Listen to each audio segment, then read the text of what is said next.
La conferencia se llama Las cronologías de aprendizaje, un concepto para pensar las trayectorias escolares. Me gusta esta idea de cronologías de aprendizaje porque lo que voy a tratar de plantearles es que nosotros hemos trabajado en la construcción del saber pedagógico, en la construcción en particular del saber didáctico, con la idea de un aprendizaje monocrónico, un aprendizaje que sigue un ritmo que es el mismo para todos. Y aunque esto lo discutamos mucho en términos de expresiones como, por ejemplo, las adaptaciones curriculares, las adecuaciones a la diversidad, la diversificación curricular, etcétera, buena parte del saber pedagógico y en particular, insisto, del saber sobre la enseñanza está estructurada con esta idea de un aprendizaje monocrónico. Trabajemos en primer lugar sobre algunos conceptos vinculados con trayectorias escolares. Por favor, la próxima. Nosotros estamos discutiendo, se discutió hace un rato en la mesa de apertura, se discutió en el día de ayer y se va a seguir discutiendo durante seguramente un par de años más.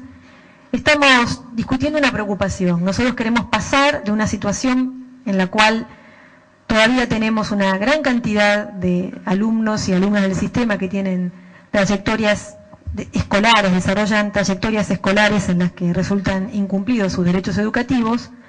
hacia trayectorias educativas, por favor, uno más, hacia trayectorias educativas continuas y completas. Nosotros tenemos chicos que hacen trayectorias educativas continuas, pero no completan su escolaridad. Y tenemos chicos que realizan trayectorias educativas signadas por la discontinuidad. Así que continuas y completas son como dos rasgos que esperamos poder imprimir a las trayectorias escolares. Pero además, y esto es una gran diferencia con cómo nos podríamos haber planteado las cosas un siglo atrás, nosotros tenemos que desarrollar estas trayectorias en condiciones tales que preparen a los chicos, a las chicas, para vivir en sociedades que son mucho más complejas que aquella en la cual surgió la escuela argentina y mucho más plurales. También en aquel momento lo eran, pero la pluralidad no era un valor reconocido. En el origen del sistema educativo argentino, por el contrario, la función era de homogeneización. Nosotros hoy, siglo y pico después, tenemos la pluralidad como un valor, el reconocimiento de la diversidad de aportes que implica la concurrencia de distintas perspectivas culturales como un valor, y en ese sentido no es simplemente cómo hacemos para que los chicos estén todo el tiempo en la escuela, completen niveles educativos y aprendan, sino también cómo revisamos la propuesta formativa de forma tal que los prepare para vivir en sociedades que son mucho más complejas que aquellas para las cuales surgió la escuela y donde la pluralidad de perspectivas, la pluralidad cultural aparece como una riqueza reconocida.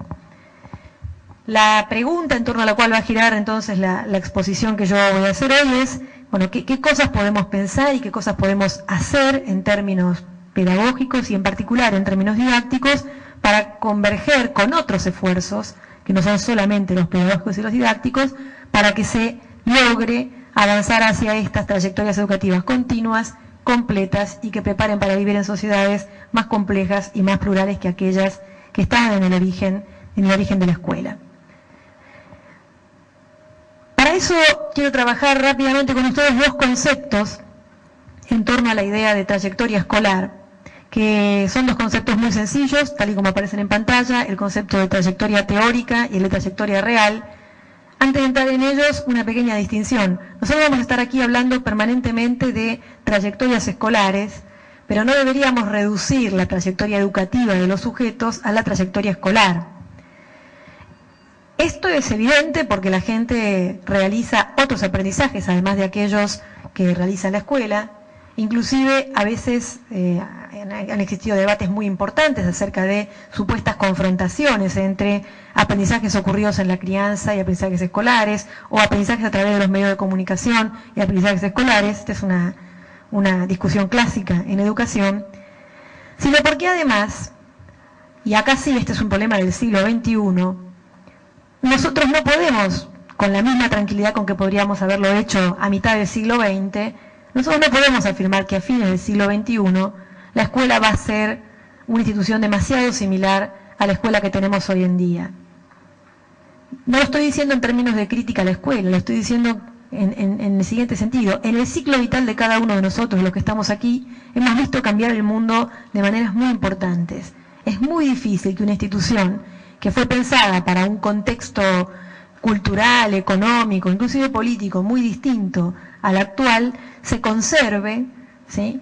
Entre otras razones porque efectivamente los cambios que están ocurriendo en el afuera de la escuela son enormes, y aunque la escuela cruje, resiste y en algunos sentidos también defiende aspectos de su propuesta formativa, es muy difícil pensar que dentro de 70 u 80 años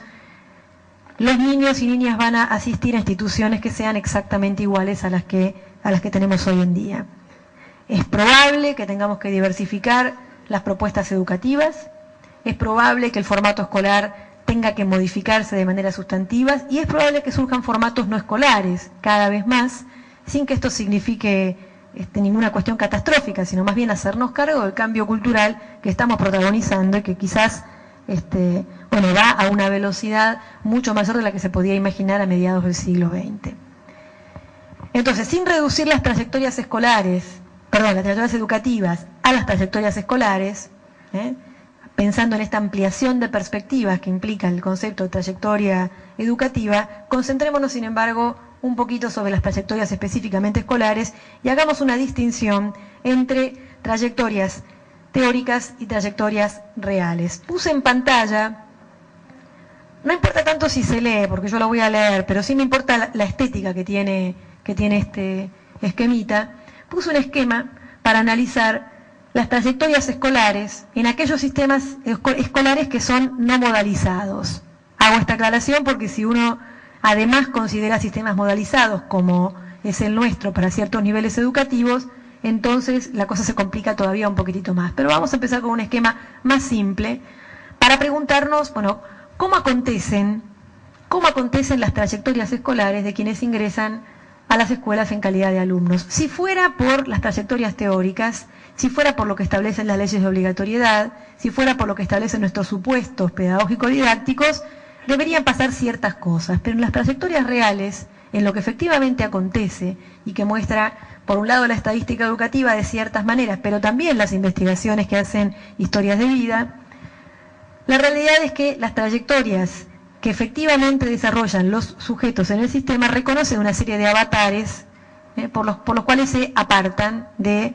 este diseño teórico previsto por el sistema. Nosotros podríamos decir que tenemos en la trayectoria escolar teórica como un punto crítico, que es acá dice ingreso, ¿sí? Se supone que en las leyes de obligatoriedad, en las normativas que establecen las obligaciones del Estado, de las familias y de los chicos respecto a la asistencia a la escuela, hay un punto bastante claro para todo el mundo, que es: a la escuela hay que ingresar a cierta edad. La ley 1420 decía a los 6 años en primer grado, y todo lo que ustedes ya conocen. La realidad, que ustedes también conocen, es que si bien la enorme mayoría de los niños y niñas ingresan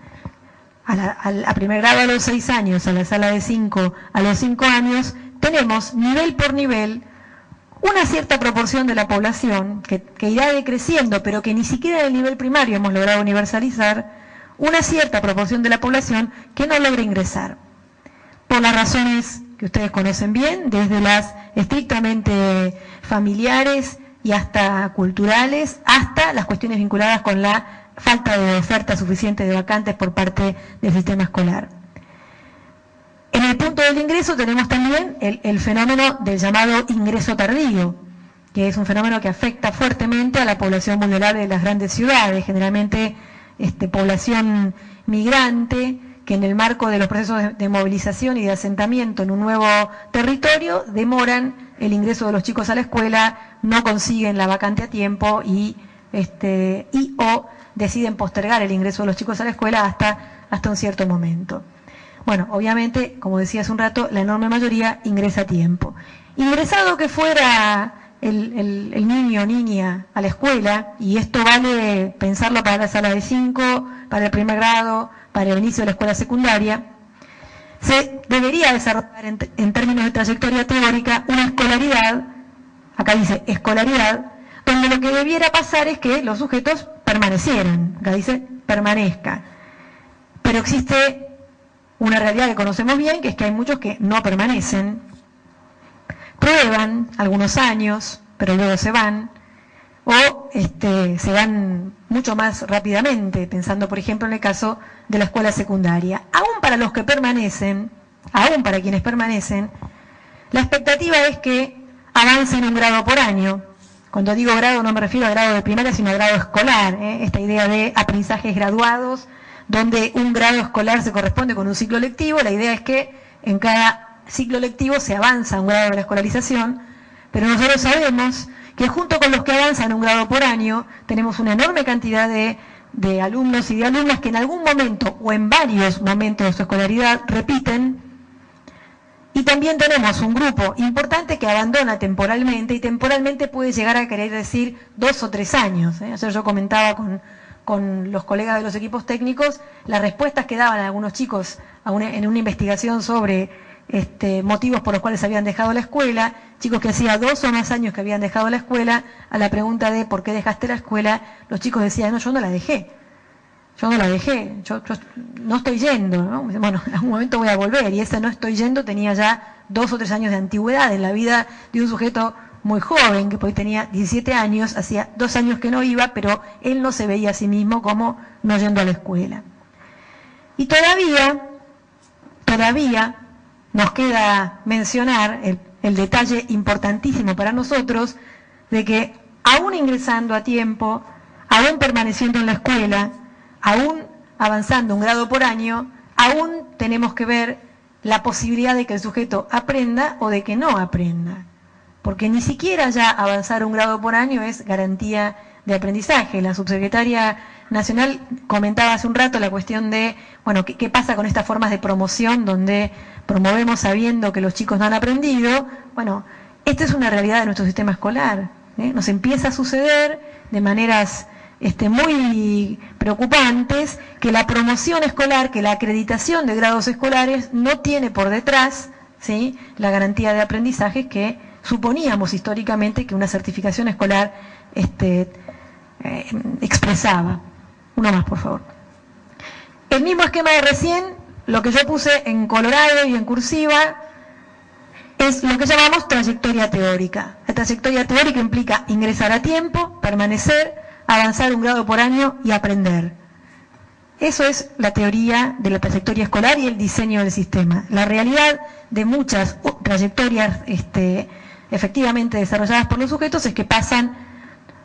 algunos o todos los avatares que estamos poniendo en este esquema. Si a esto le agregan, imagínense que este es el esquema para un nivel educativo, si a esto le agregan otro nivel educativo, se añade la cuestión de las transiciones. En la transición de un nivel educativo al otro vuelve a aparecer el problema. Ingresan, no ingresan, ingresan a tiempo, se van, empiezan, abandonan, aprenden, no aprenden. Y si a esto le agregan en paralelo, ya no en sucesivo, sino en paralelo, la cuestión del cambio de modalidades, también aparece el cambio de modalidades como una estrategia vinculada con el mantenimiento de la trayectoria escolar. Ayer conversábamos sobre la tradición de investigación en la escuela técnica que muestra que la deserción en la modalidad técnica es altísima en los primeros años y tiene que ver con el intento de iniciar un recorrido en esa modalidad formativa y al poco tiempo descubriendo que uno está a punto de repetir o en riesgo de repetir, bueno, una decisión estratégica es cambiarse de modalidad para, bueno, soslayar el problema de la repitencia. Cambiarse de modalidad, cambiarse de escuela, cambiarse de turno, mudarse de ciudad, cambiar de nivel educativo, son una enorme cantidad de circunstancias que introducen potenciales discontinuidades en las trayectorias escolares. Hemos dado por hecho durante mucho tiempo que estas discontinuidades se sorteaban con más o menos esfuerzo de maneras eficientes. La realidad es que lo que encontramos es que en cada uno de estos puntos de discontinuidad se va produciendo la pérdida por parte del sistema educativo de una parte de su población estudiantil.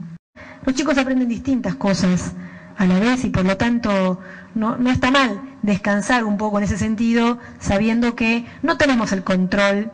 completo, ni estamos cerca de tener el control completo de lo que la gente aprende cuando realiza las actividades que nosotros les proponemos.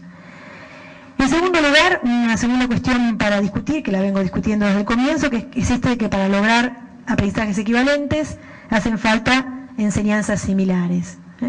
Eso nos llevaría a un único recorrido posible de aprendizaje, con la condena para aquellos que no siguen el aprendizaje en el ritmo y en las formas en los cuales lo previmos en nuestro ritmo, en nuestro saber didáctico, perdón. Que lo básico es lengua y matemática, y esto de que lo básico es lengua y matemática, todos estaríamos dispuestos a discutirlo, pero cuando las papas queman, lo básico termina siendo lengua y matemática. Piensen lo que le costó a nuestro país, por ejemplo, desarrollar procedimientos de evaluación de los aprendizajes que salieran de lengua y matemática como áreas que eran las únicas evaluadas y sobre las cuales se construía un discurso público sobre la calidad de la escuela, ¿sí? La calidad de la escuela era equivalente a los resultados de aprendizaje, pero además estos eran medidos solamente en lengua y matemática. Cierto concepto limitado de inteligencia, que reduce la inteligencia a un razonamiento fundamentalmente verbal y a formas de razonamiento principalmente de carácter deductivo. No me quiero comprometer mucho con conceptos algo vaporosos como el de inteligencias múltiples, pero es cierto que podemos reconocer que la escuela ha formateado, ¿sí?, las actividades de enseñanza para producir un tipo de inteligencia, una inteligencia predominantemente verbal y una inteligencia muy cargada de razonamiento deductivo, lo cual empobrece claramente las oportunidades de aprendizaje de los chicos y chicas. Y finalmente, esto ya es más difícil porque es del orden de organizacional, pero me parece que en particular en la escuela secundaria y en particular en el marco de los planes de mejora hay posibilidades de pensarlo, el reagrupamiento periódico de los alumnos. El reagrupamiento periódico de los alumnos. La forma clásica de la organización escolar es que los grupos se organizan el primer día de clase y permanecen